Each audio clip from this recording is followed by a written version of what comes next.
So, right as rain. It's probably one of the most common idioms we have in the English language. Absolutely. Yeah. Like you ask someone how they are, they give you a thumbs up, and they just say, "Oh, I'm right as rain." Right, and we all just nod. We totally accept it.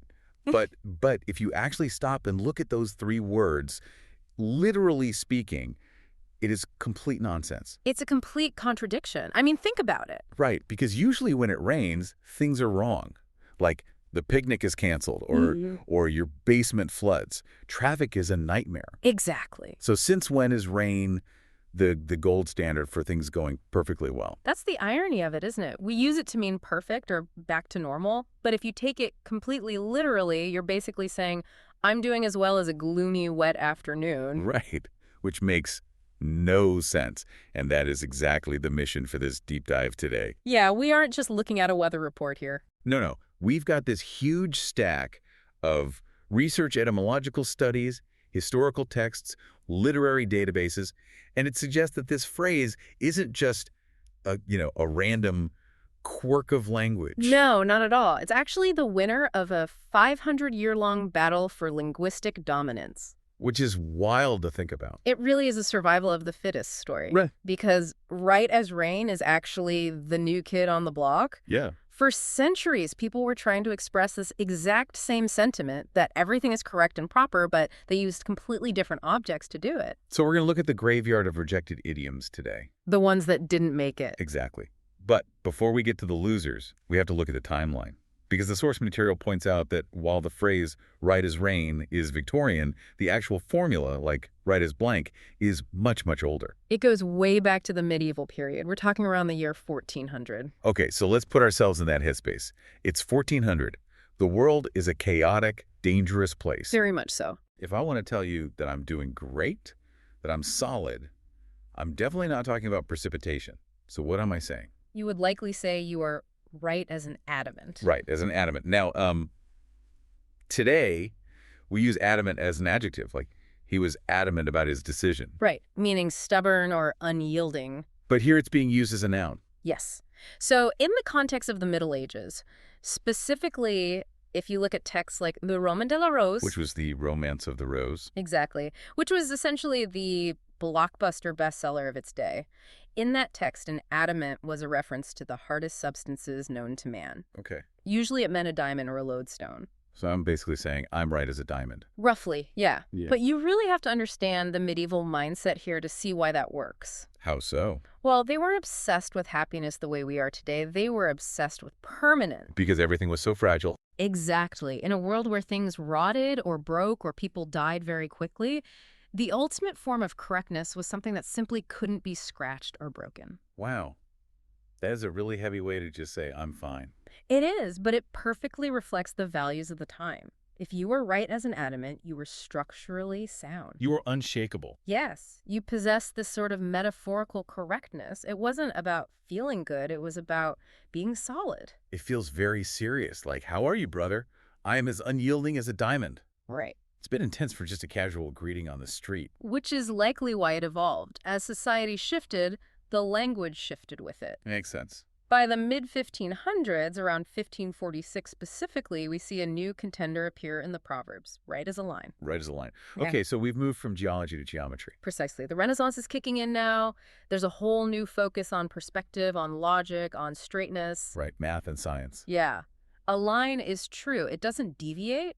It represents a different kind of correctness, a moral and structural rectitude. It's cleaner, Yeah. but it's still very rigid. It is. And honestly, this is where the research gets really entertaining. Oh yeah, the experimental phase. Exactly. Because between that 1546, right as a line, and the modern version we use today, there was this massive gap of time where humanity just seemed to be throwing random nouns at the wall to see what stuck. I was looking at this list in the source material, and some of these rejected phrases are just completely baffling. Oh, they're wild.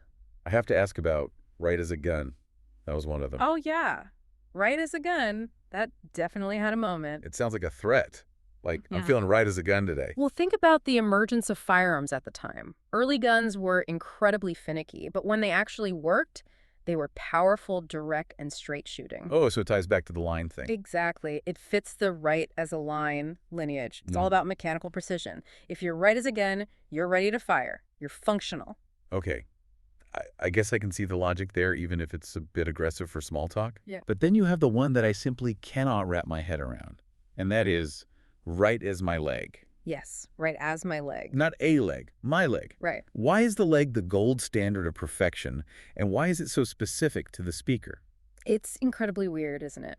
The source material highlights this one as a bit of an anomaly in the timeline. Did they have any theories on it? There is a theory that it's related to the concept of standing on one's own 2 feet, the idea of stability. Okay. Like, if your leg is right, you can stand. You aren't falling over. But legs cramp, legs break, they get tired. It seems like a very flimsy metaphor compared to an indestructible diamond. It is a massive step down in terms of durability, certainly, but it's more personal. It's a shift away from abstract rocks and geometry toward the human body. Yeah, but it just lacks a certain poetry. Don't worry, boss. The new project is right as my leg. It sounds like you're making an excuse. It sounds like the project is going to limp across the finish line. Which is probably exactly why that one died out pretty quickly. Good riddance. Oh, wait, before we move on, what about right as 9p? That was in there too. Ah, yes. Right as 9p. What does that even mean? Well, a 9p was a silver coin in Britain. And the idea there was about neatness and value. Coins fit snugly into a purse. They represent exact, unquestionable worth. So it's kind of like saying you're right on the money. Exactly. It had a nice ring to it, a bit of the commercial correctness. Right. But even that one faded. Right. Because there was one contender that actually had a very strong chance of winning the whole title. Oh, definitely. It had the backing of literally the most famous author in the world at the time. We're talking about right as a trivet. Right as a trivet. Now, for anyone who doesn't spend a lot of time in 19th century kitchens, a trivet is that tripod stand you put a hot pot on. It's just a basic utility object. Right. It's a 3-legged metal stand. Yeah. And the defining characteristic of a trivet is its stability. Because of the 3 legs. Exactly. Because it has 3 legs, it never wobbles, even on an uneven stone hearth. If you put a pot of boiling soup on a trivet, it is perfectly safe. So saying you're right as a trivet means you're stable, secure, level. Yes.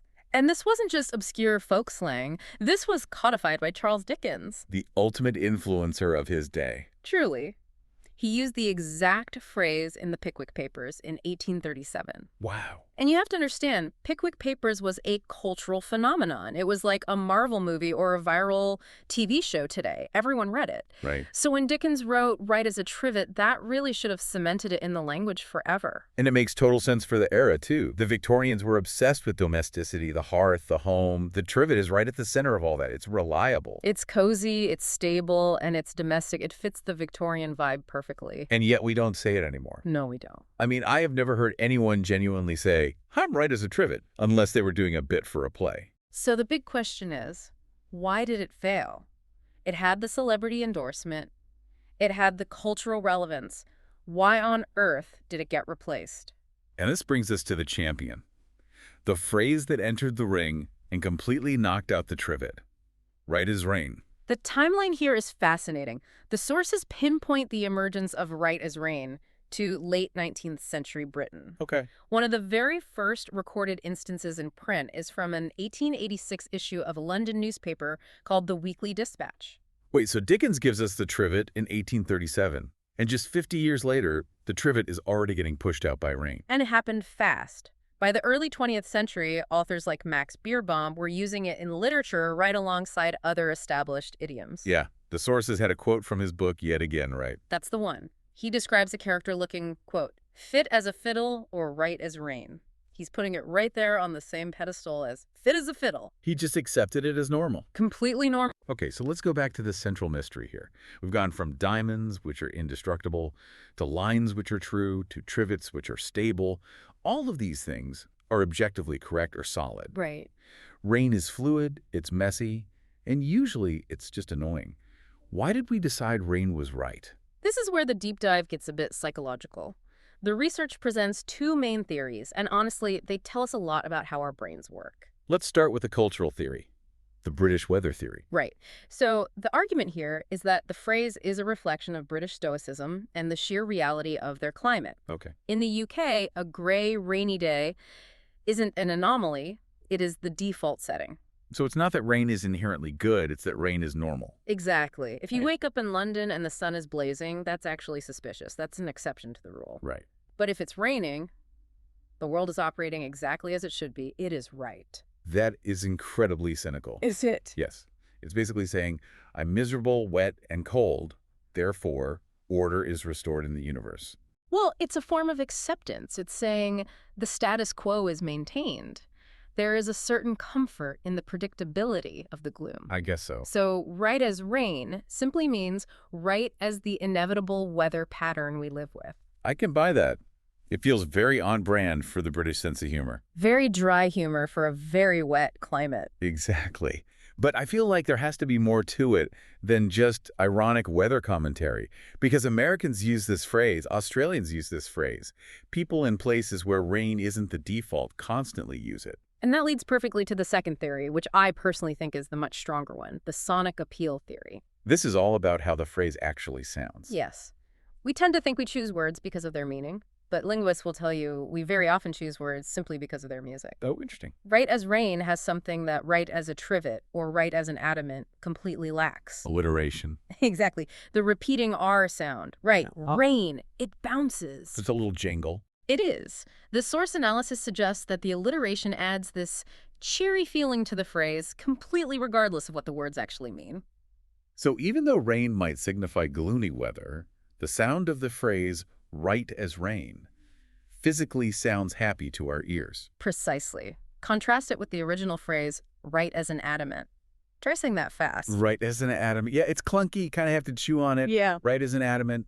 It stops and starts. It is absolutely no flow. Now, right as a trivet is a little better, but it still ends on that hard T. It's a sharp stop. Okay, yeah. But right as rain. It rolls, it's smooth, it just feels good to say. So the theory is that we literally sacrificed the logic because a trivet is technically way more right than rain just for the vibe. We absolutely did. We prioritized the user experience of the language over the actual logic of the metaphor. That's wild. Think about the Victorian era. It was a time of immense literary output, newspapers, novels, poetry.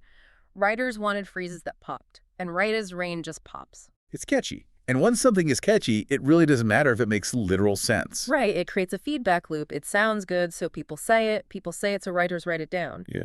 And eventually, the logic of stability that gave us diamonds and trivets just gets completely washed away, pun intended, by the sheer catchiness of the word rain. It's a linguistic earworm. That's a perfect way to describe it. I find that fascinating because it suggests that sound is more durable than meaning. Like, right as an adamant is this powerful philosophical statement about durability, but right as rain is basically just a sound effect that's stuck. It is, and honestly, it raises a really provocative thought about how we view idioms in general. How so?